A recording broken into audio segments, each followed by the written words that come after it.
ADU? Okay.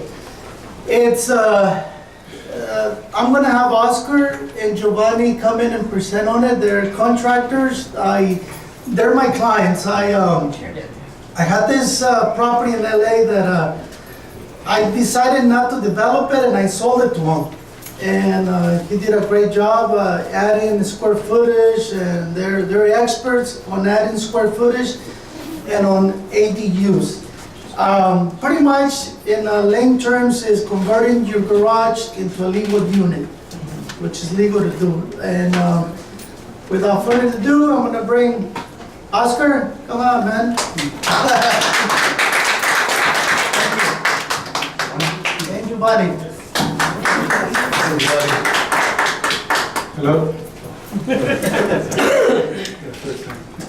So anyways, you guys have any questions? Yes. What is ADU? Accessory dwelling units, which means there's a California law that came in effect. It's been out there for a while, but nobody really has picked up on it. And until 2017, when it really started kind of developing. So you're allowed to do three things. You can legally convert your garage into living space, which we're doing a couple right now. You can add up to 50% of your existing square foot to your home, attached, or detached, which is 1,200 square feet. But different cities develop their own regulations. So right now, if you're in county, you're good to go up to 1,200 square feet. The one we're doing, the property that we purchased from Mr. Martin, we're adding, one show that's right here. It's gonna be a 2-story dwelling unit, additional dwelling unit. So right here, the first floor is gonna consist of a kitchen, living room, dining room, full bathroom, laundry room. Second floor is gonna consist of a master bedroom and 2 regular bedrooms and a full bath. And this way it's gonna look. So before you were not able to do that to an R1 lot. So that's an advantage that we have now. Everybody, homeowners, you can use your home as leverage to go get a construction loan and build one of these in your place, which you can rent it out. Right now, a lot of people that we're working for, they're moving their parents to the garage or to the ADU, because ADU just means accessory dwelling unit. Accessory dwelling unit. Yeah, that's what it means. So, but either you can do, there's 3 things, like I said, the garage conversion. So everybody's kind of using that because it's a little less costly because the structure's already there. So now you're gonna have a kitchen, you're gonna have a bathroom and laundry room. So it's a full-blown unit, that you can take advantage by having a family member live there or rent it out to someone. So that's pretty much on that one. You have any other questions? Yeah, so what are the restrictions? Does every city got their own restrictions? Some base, you converting your own garage? Are there any? Yeah, I'm sorry. Right now, we ran into two clients, one in Southgate and one in Pico Rivera. They require a minimum of 6,000 square feet lot, which kind of is, it sucks, right? Pretty much sucks, to be honest with you. Because they're saying, here, you can do this if the law allows you, but now they're adapting their own requirements. You have to have a minimum of 6,000 square feet. And the average lot in Pico Rivera and Southgate, they don't even go to 5,500 square feet. So that's the sad part.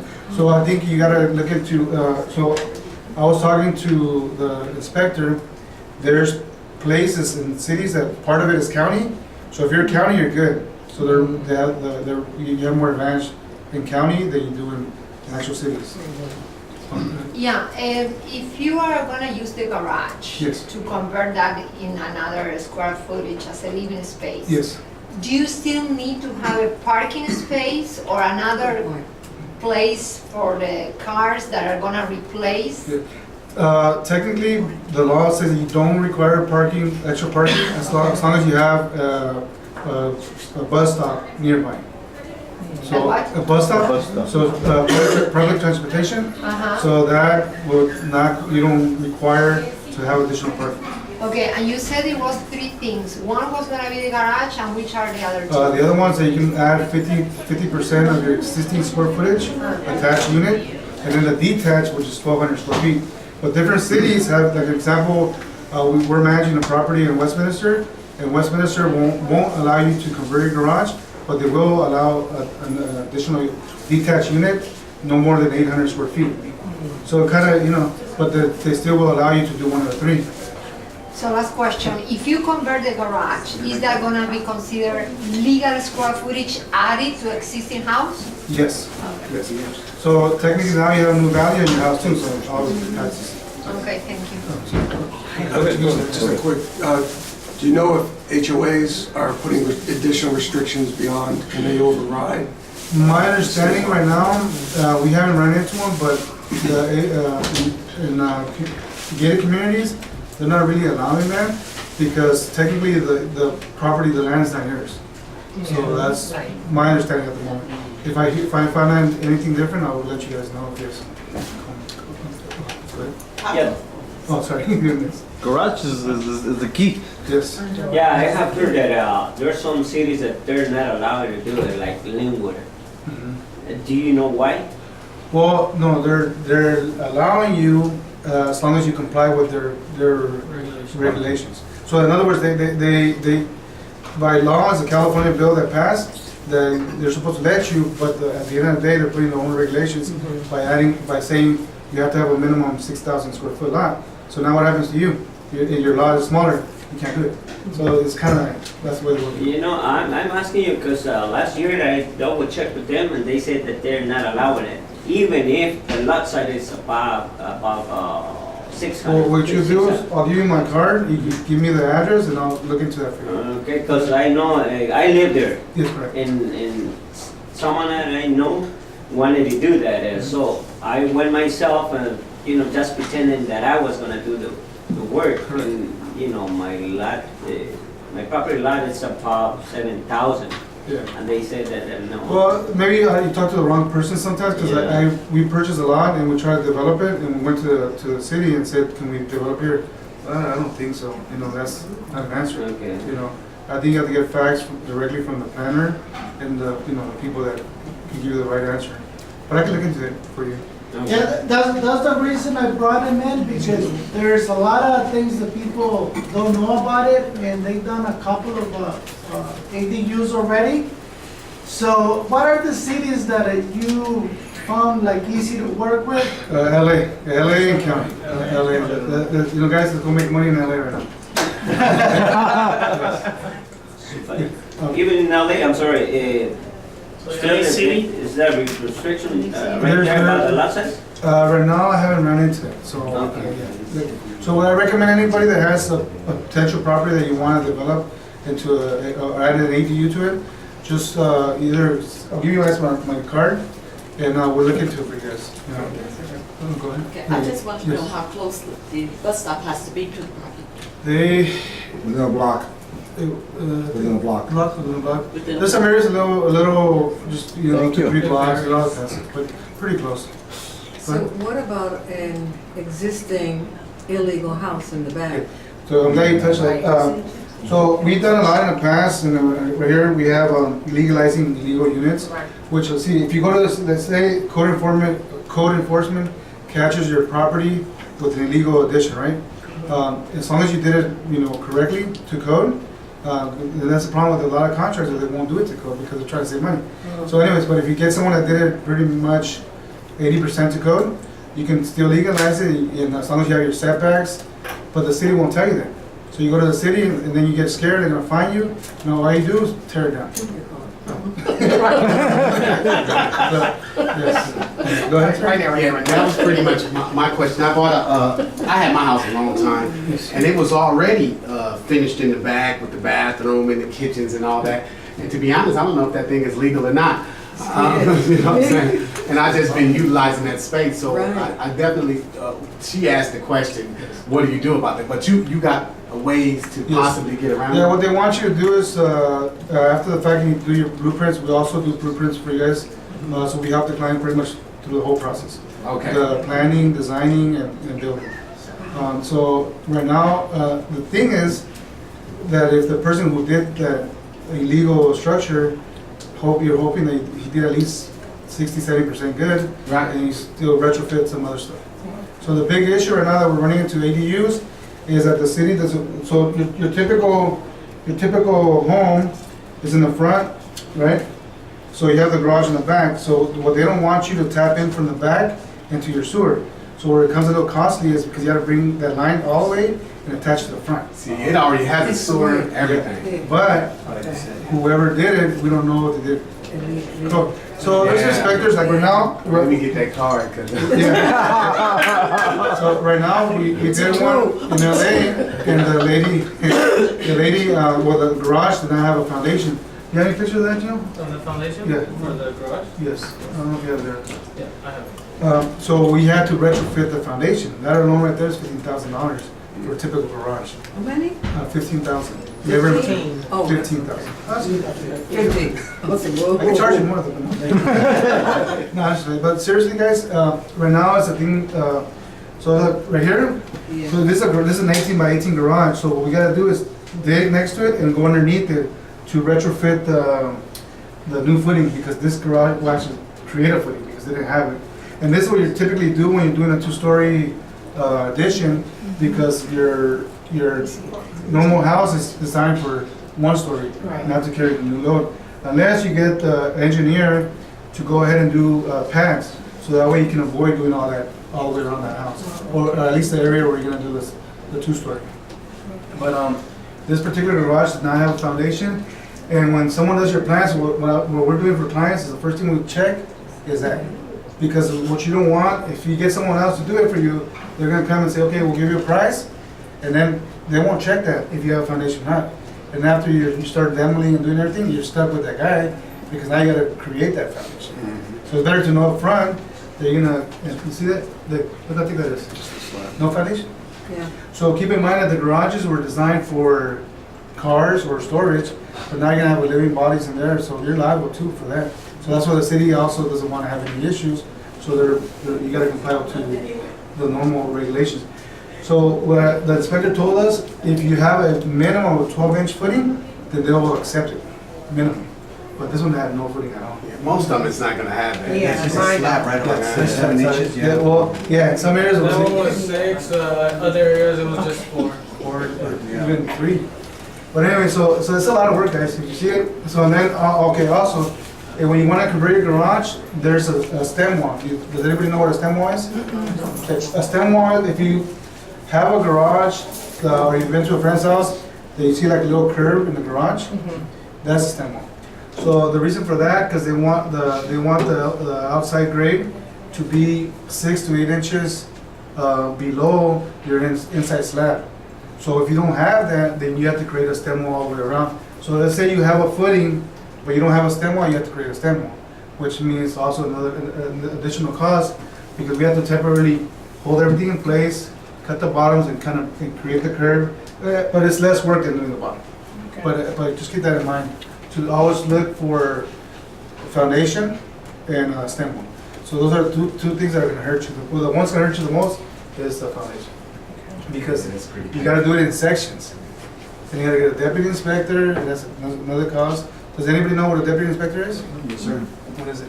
It's a guy that comes, they check out your epoxy, the way you do some of the footings, and pay them, they're certified, and they charge you from $250 to $300 to come look at Per your visit. foundation. Per visit. 100? Yeah. Yeah. It's doable, but at the end of the day, they can come out to a job site like this up to 3 times, so that's $750. So we got Oh, to, yeah. It's a cost, you know, the city wants to make money and they make money, and Yeah. it's just part of the process. so right now, a lot of people are out there doing garage conversions, but they don't really know how it works, so you gotta watch out for that too, because then you get stuck with somebody that hasn't dealt with anything, any issues with the city, and that's where your money starts kind of going out of your wallet and for something. Into theirs. Yeah, into theirs. Yeah. So, any other questions? Yes. Oscar, can you go over the cost roughly? So Yeah, people that'd be understand. Assuming everything's good. Right, assuming everything is good. A typical garage can run, it all depends on the size, so the main thing that we look for is how to get our sewer to the garage, because that's where the money comes. So if you have a nice driveway, stamped concrete, we have to cut through that, so it's gonna cost more money, and we have to put it back together. So a lot of times what we do, and recommend the client, is to let you know, if we saw cut through your whole driveway, say you have a side driveway, sorry, you have to cut all the way through, and the majority of the houses, you're running about 80 to 100 feet from the garage all the way to the front. Right. So and then we just put bricks, kind of camouflage that to kind of make it look like it was meant to be like that. But your typical garage can run up between $40,000 to $60,000 depending on what you want. So what we price people is standard material, and then we'll give you an allowance, and then you pay. Say you want to put a more expensive, bathtub or cabinets, then you just pay the difference. So at the end of the day, we want you to have control of your project, because at the end it's your project. So we give you ideas based on our experience, and we try to this is a garage conversion that we did. Actually, before you put that one, this is the That's the one we're doing right now. What size is that one? This is 18 by 18. That's a two-car garage? Yes. That's a two-car But garage? smaller. Your typical garage is 20 by 20. So this one's 18 by 18. Smaller. Is that good now? How different is it when it's already established and it may be 70%? It all depends. What I do is we charge $250 to come out and do an inspection for you guys. That way, and then if we do any work for you guys, we'll credit that to the cost. So we try to keep keep a relationship with the client and try to help you guys out. But Time frame? time frame. Right now, the garages so far they've been over the counter. So you're looking at between 3 to 4 weeks to get the actual permits in hand, and the construction can be between 6 to 12 weeks. It all depends on the city, because right now we've been dealing with the city. We call for inspection, and they roll us over twice. Not us, I mean that. And then they come out on a third time. So they're obligated to come by the third time. But that's time lost, And sometimes they come for one inspection, and then we have to call them for another one. So now all of a sudden we're losing 2-3 weeks because of those inspections. So, excuse me, why you can fit in a 21 by 21 garage? Oh, a lot of things. You guys gonna see a video right now, so you guys could actually picture what it looks like, and they could use a lot of, they could do even logs depending on the size. Yeah, right now what we're doing is, okay, let me tell you guys something. When you have a garage that's on the property line, you grandfather that. As long as you don't touch the roof or the structure itself, then you grandfather. So you can actually do a 2-story conversion if you wanted to, if your garage has 5 feet from the sides and 5 feet from the back. At least LA, that's your distance right now. Sorry, Pico Rivera they want, is that Pico Rivera? Yeah, they want, no, that's another one. What's the one that they call me? Anyways, some cities they want 20 feet setbacks. So that kills you, and you can't do anything. So they put regulations because they don't really want that in their city. So you gotta deal with that. I'm sorry, that's what I got, from Linwood, Yes. city of Linwood. Yes, but like I said, you were looking into that last year, right? Because right now they have reassessed their requirements in a lot of cities. So your city might be one of them, or maybe not. So it's just about looking into it. Go ahead. Two questions. Did you say don't touch the garage as long as you don't touch the roof? Yes, you grandfather the setbacks. So a lot of people think you cannot build a garage into living space because you're at the property line. The one we're doing right now, this one right here, property line with a neighbor and property line in the alley, and they're allowing it, permits and everything. And then, okay, sorry, go ahead. And the other question is, this 250, does this include, when you come out to inspect, does this include your inspection of whether you can tell me whether it can be done? Correct, yes, Everything? I go to the city, I get I do a full research for you and say, ma'am, you can do this, or you know what, you can't do it. So right now, we've been dealing with clients that we gotta tell them you can't. Now, another question, can you do them both, the garage and have this illegal place in the back? No. Okay, one or the other. So you go for the existing. Well, let me give you some information that a lot of people know. When you buy a house, okay, we bought the unit that we bought from Mr. Martin, it was duplex. So, but now the city, for whatever reason, they changed it, the zoning, now it's an R1. So like I told you guys earlier, you can't touch it. You can remodel it, paint it, change the windows, but you can't make it bigger. So what we did to take advantage of the law, we added 610 square foot. We have the plans right there. We're actually going to go to the city after this with permits.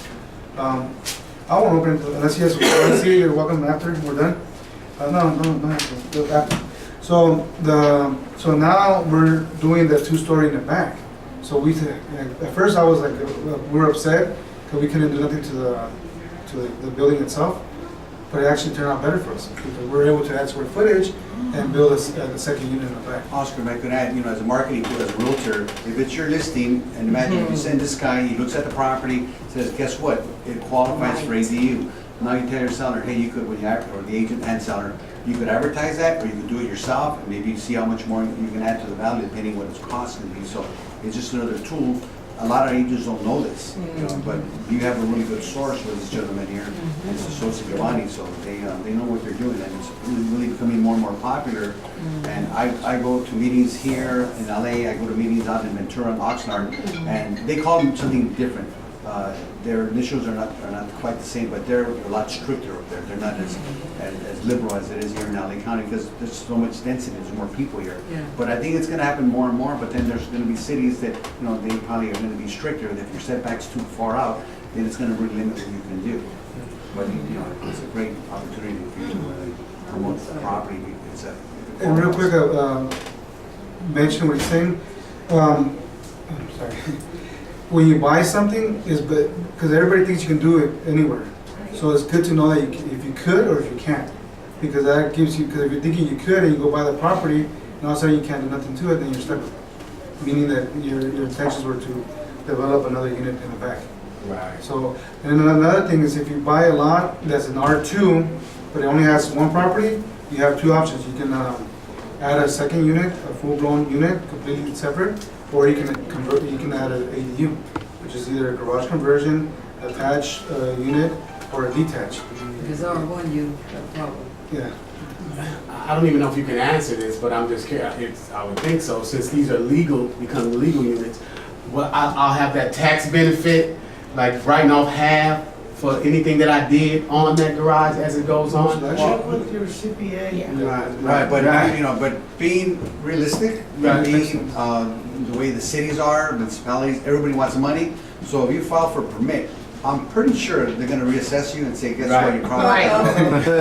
Because they want money. But it does give it value, and now you could rent it out and get more income. So it's still a better trade-off. Right, which I still should be able yearly, if I do paint or do something, I should. Right, but if you stay the same, but I'll ask my city. if you're still the homeowner, you don't sell it, then I think you're okay. They might reassess it, but not necessarily. For you, Please. because I'm an accountant. All he does is add to your value. When you sell it, that's when you get. That's when you get. Money back. Yeah, That's when you but get. not as I'm going on. Okay, good, thank you. You can appreciate, you can depreciate it as you go on. That's a CPA. Okay? You can depreciate it as you go on, Right. but you cannot say, I spent 100,000 this year, I'm gonna write all the 100,000. Okay, because if I had a duplex, which I do, right? Yeah. I can write off everything I do. You know what I'm Yes, saying? But that's legal. But not if I'm living in it. Not, even if you are not living in it, even if you are not living in it, if it's a rental property, you still cannot write everything off. Not Because there are certain things that add to the value of your house. Yeah. Let's say you do little things like maybe paint, yes, you can write that off. But if you build a new, let's say you demolish and build a brand new one, Okay. you can't. That makes sense. Okay?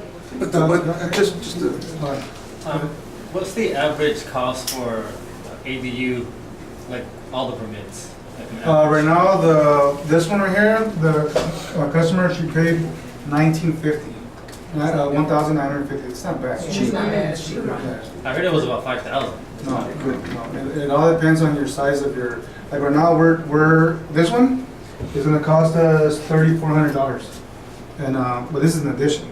So we're waiting for the ADU one, so we can go ahead and I can give you a better straight up answer.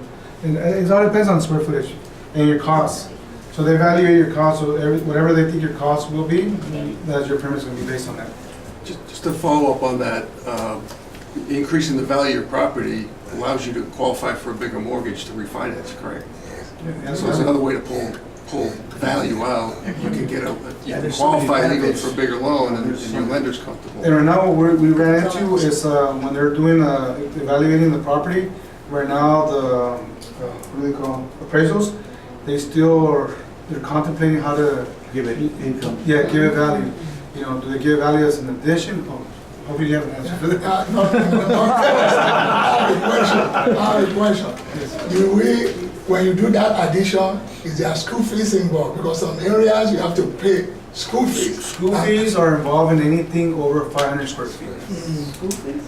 My understanding is so far has been That's confirmed. correct. Keep it at $4.99. Yeah. You get assessed a tax for the school district. For school. For whatever, how they unified, they want their money too for Oh, yeah. the kids, their folks in And pension. just so you know, I've been watching ADUs since it came legal, See?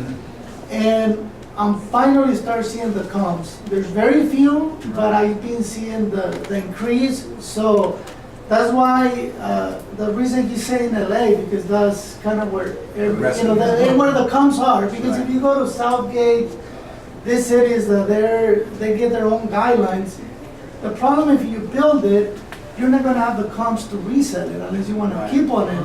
If you wanna do it as a business, then go to LA, because I already got the comps and and I follow up, you know, it took a while to get it because they're barely coming up. Well, the benefit, really, think about it, okay, now you have income, you're gonna have the income anyway, because even if you did without, you know, it was bootleg, but you know, if they're gonna come out and they're, hey, you can knock that down. Now you can say it's legal, and I'm renting it out for $900, and that helps the mortgage for the buyer. Well, not only that, you get some instant equity, like, Yeah, exactly. my focus with Giovanni on the properties that we buy, your typical home in LA is 2-bedroom, 1 bath. So a lot of people back in the days, if you remember, you go do a little paint job and change windows, now you're making $100,000 on each property. You can't do that no more, unless you're buying it real cheap. Because now, so if you add, now you gotta add square footage, but you don't wanna overbuild, because now you're gonna be the only one up here and everybody's gonna be on here. So you gotta do a balance You between. can't justify it, yeah. Yeah. So I think for instant equity, you gotta add square footage. You know. Question, is the city of Los Angeles giving any money to help homeowners do this? There's a program for elderly that I haven't looked into that, but I will. That supposedly they will assist in giving you money or some kind of money to build an ADU. My understanding. I Do you haven't know looked at which it. office you would contact for that information? I'm sure it's related to housing, probably the housing department. Department of Senior Building and department. Safety, Building and Safety. No, It's it a would have to process be, to find out. I'll give you guys my card and I'll do my homework and I'll try to have an answer for you guys by Monday at the latest. If not, by Friday. Or our next meeting. Yeah, or next meeting. Any other questions? Yeah, I have one. So an ADU, it will never be considered as a second unit, right? Technically, it is. It is. But that's probably gonna be a lender question, because, you know. But you can't sell it separately, that's for sure. Their guidelines is you can build it, you can never subdivide it or sell it separately. It'll probably be classified as a single family with an ADU approved unit. Yeah, that's how it would show in the listing. Right. It wouldn't show as a. But that's value. Okay. It's great value. This value you didn't have, because, okay, how many of you guys have a garage that you actually use for your car? No, I never used it for my car. I'd like to know, as far as the address is concerned, for a second address, when you change over and everything, is that automatic or do you have to do something? No, you can put in the front, like, say you're 27, 17 and a half. Okay. Or Or Do AP. you have to apply for that or is that automatic? So far, there's no really restriction on that. You either you do it or you get all the mail in your house and then give it to them, Right. which I wouldn't want to do that. I know, some people don't want that. Yeah.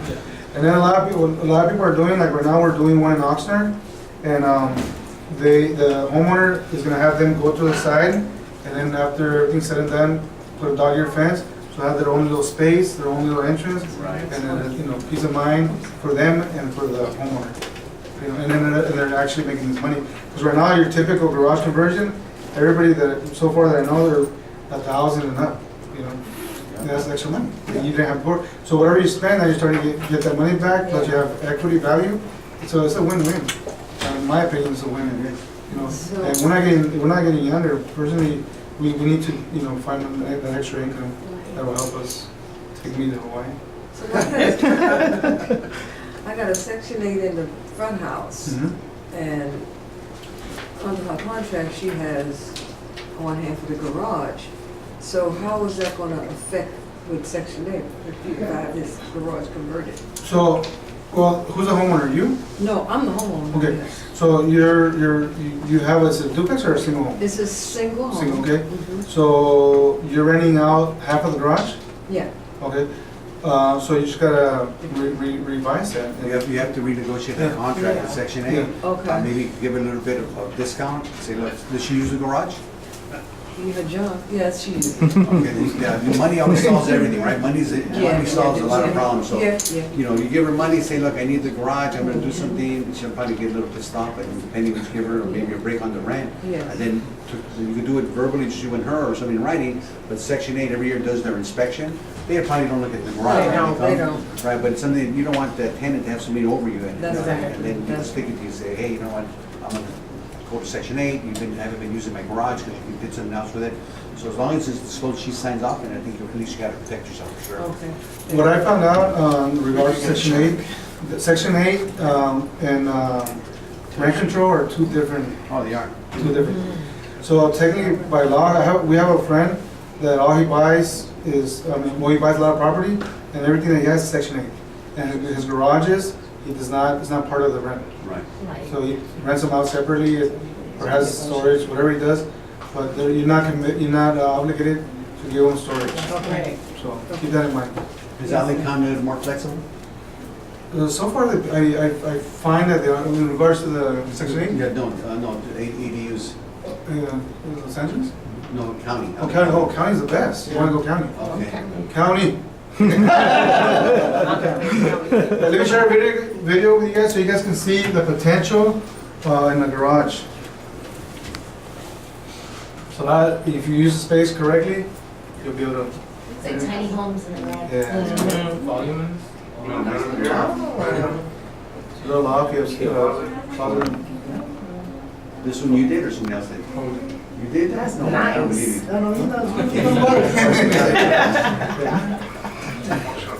Very nice work, husband. Thank you. While you're here.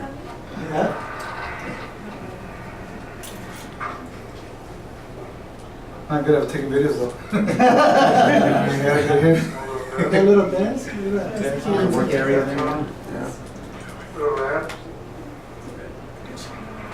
It looks like Silver Lake. But there are a couple can live very comfortable. AC right there. Nice, comfortable living room. Very spacious. Recess time. I'm getting dizzy. It's nice. Nice floor. Small kitchen area. All you need. That's nice. That's all Nice. Nice. They doing it in that. Very functional. Small. For a small turkey. Right. It's becoming New York. We are becoming New York. That's what goes on in New York. Yes, but it's much more than what they did. Yeah, it's bigger than New York houses. Small refrigerator on one side and this on the other. Everything is like space saving. Oh, what is That's that? it. Is that a little It's a split dishwasher? sink. What is that? Four plates. That's neat. That's awesome. That's all you need. Here we go, here we go. Okay. Full size. Okay. And a bidet. This is 20 by 20? Yeah, it's a little, this is 23. It's a tandem, it was a tandem. Believe it or not, this little room, one car conversion has. I messed up on the. Wow. All right. I'm sold on Yeah, me too. Fit in there, huh? You don't have to go wash somewhere, over there. And Oscar, what was the cost all in on this example? Do you remember everything, permits and all? With this one, the homeowner paid a lot of the stuff, but our cost for this one was 35, but this one actually ran up to about 55. With everything in the finishes? One car garage. So this was a tandem. I said one car garage, but it was a tandem. I didn't say that, but it was a tandem garage. But your typical garage, you can have everything you have here. The only difference on this one, that it had the height. Some garages don't have the height. And going back to that, you can't get the height without keeping the grandfather setbacks. So if you want to raise the height, then you're stuck with, you have to bring it in 5 feet on both ends. And now you have pretty much demo the garage and redo the noise. So I think right now, guys, there's an opportunity to take advantage of this where we can, you know, and a lot of people are doing it, right? The majority of our customers, they're moving their family, mother and father in the back, and they're taking over the house. So it works, or they're moving themselves in the back and renting out the house, so now they have more money to, you know, play with. The video on top is like how you started, or like? Yeah, we're gonna get organized with Giovanni and create a video so you guys can like relapse to kind of get an idea of the whole process. Right now, this one's gonna be finished in the next week and a half. So we have a new video for that one, and then we're working for this young lady right here. We're doing a garage conversion for her. Oscar, do you have your own concrete saw? I have one. Yeah, I need to borrow it. Can I borrow it? That's the second one. See, he made me in front of everybody. This is all right. We could introduce Ricardo real quick. He Yes. brought us some pizza. Yes. Ricardo, he's how I met Oscar. When I run out of money and I need extra money to buy, I call Ricardo. He just goes, looks at the property, and says, the money's here. Yeah. I think I've been here before. Thank you, Martin, also for letting me come by again. And thank you, gentlemen. You did a great presentation. Everybody have this? Okay, also I want to apologize. I asked how many people are going to be here, so I went to the pizza place. I said, I need pizza for 15 people. I go, that's all? They go, give me another one just in case, but it looks like there's more people, so I apologize for not bringing enough food. Last time I bought tamales and you guys loved them, but I just didn't have time. But here's one of my flyers. What I am is a private equity lender, commercial, mixed use. I just finished financing a big retail commercial building in Point Wainini, close to Oxnard. It was 3 buildings. They're going to do cultivation was 1.5 million. They couldn't find the money or lender to do it, so I was able to do it along with cross-collateralizing another property in Burbank. So they came in only with 50% down, and then we financed the rest with our friend Mr. Chu. But here's some flyers. I also have the ability now that give me a flyer? Here, pass it over. What I wasn't offering before, now I'm doing a little more frequently, are seconds, because a lot of people won't do seconds because of CLTV, and also especially if they're owner-occupied. I have the ability to do owner-occupied seconds, which is really, really kind of scary, but you know, we could do them. And we'll go as high as maybe 75% combined loan to value, because obviously they have the first. The rates are expensive, but it's a process, and I could do that. And I have a couple of new investors that are willing to lend money also, maybe a little better rates than my primary investor or funding source. But they're new to the business, they're a little pickier on the properties, but it's just another option where I can maybe get you guys a little better rates, and it's always no prepayment penalty, 24 months. No taxes, no income taxes, no appraisal, no bank statements. It's strictly, truly equity-based lending. Super simple. You close it in 2 weeks, and I've been able to help Martin with some of these clients too. Thank you so much for letting us come present, and you guys did a great job. I'm not surprised, and you guys, thank you so much for your answering any questions. Enjoy the pizza when you can. Maybe it's just 1 slice per person now. Instead of 4. But thank you so much. Any questions over here? Yes. You guys, thank you. All right, thank you. Numbers right Can we now. get your card? It's okay. All right, I think we're gonna have you come maybe for another meeting, because there's a lot more new